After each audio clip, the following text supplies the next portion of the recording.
Invented in the 1800s by Chef Appert, the same guy who came up with the idea of canning things in airtight sealed containers. This is Chicken Kiev. And now they're battling on top of the cage itself. My God, I have never seen two men do something like this in my entire life. No, please, God, no. Please don't do it, Rocky. Rock bottom! Rock bottom! That son of... Let's cook some food. So the first part is going to be our herbed butter, and we need to have a stick of butter left either overnight or out for a few hours. I think mine was out for about 3 hours, and it still worked very well for this video. Some minced garlic, don't worry if it's the jarred stuff, you don't need to use fresh for this, and 2 tablespoons of herbs. I used, oregano and thyme. Thank God I have the video to look at when I do that. So just chop that up as coarser, as fine as you would like. It doesn't need to be super fancy. We're just putting it into some delicious, delicious butter. And go ahead and add your garlic and some salt and pepper to that softened butter. And with the spatula, we just want to combine all of that together into our compound butter. I've done another video on compound butter that's more in depth. So if this is a little too fast for you, there should be a link below to that compound butter. But what we're going to do is take that softened butter, put it into some wax paper, and with a straight edge, we want to push it into the shape of a snake or a log or whatever you want to use with a straight edge. We're going to take that log and put it into some plastic wrap. And we need to seal this up as best we can, twisting the ends to get rid of all the excess air and keep it in that log shape, and put it in the fridge to freeze overnight. And now we need to paillard our chicken. And so we just need to take some plastic wrap and sandwich the chicken breast in between and use some form of a heavy object. If you have a meat tenderizer, that's the best. I just use a rolling pin a lot of times. And this helps make a thinner cut so you can cook it faster with less moisture loss and tenderize it. And now we need to make a burrito, if you will. So take a piece of that frozen butter and put it into the middle of your quote-unquote burrito.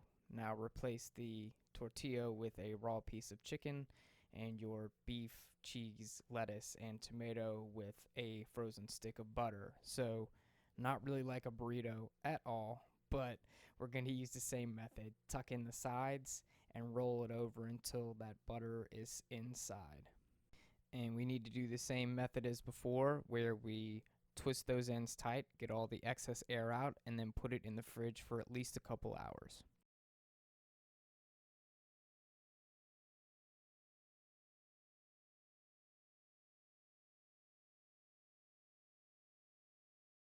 Now we need to set up our dredging station, and this fancy schmancy piece of high-tech cookery is what you'll use almost every time you want to bread something. So first off, we need to take our flour, salt and pepper, mix it together a little with your whisk.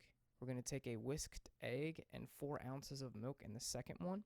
Now remember, you want the consistency of this to be much more milky than eggy, so you don't get those big globs of egg in your breading.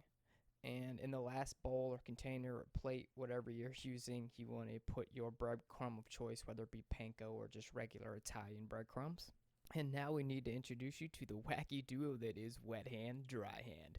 They may fight from time to time, but at the end of the day, they always find a way to bread your chicken. That is the major pitch point that I sent to Netflix for my cooking show. They haven't gotten back to me yet.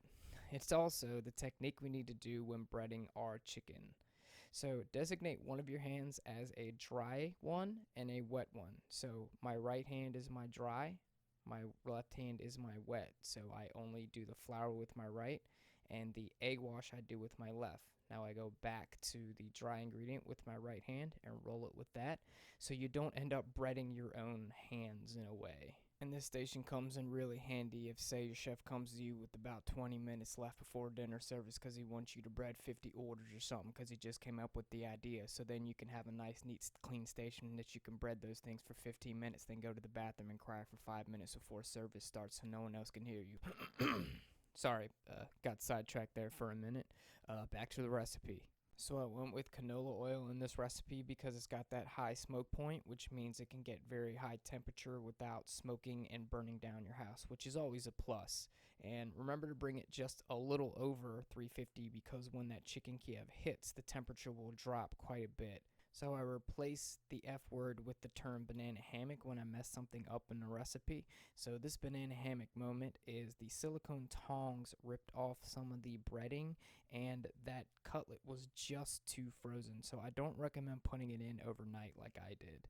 But we need to bake it 350 degrees after you've browned all the sides for about 10 to 15 minutes until the internal temperature is 165 degrees. And you should end up with this nice cross section of delicious butter in the middle and nice crispy outside.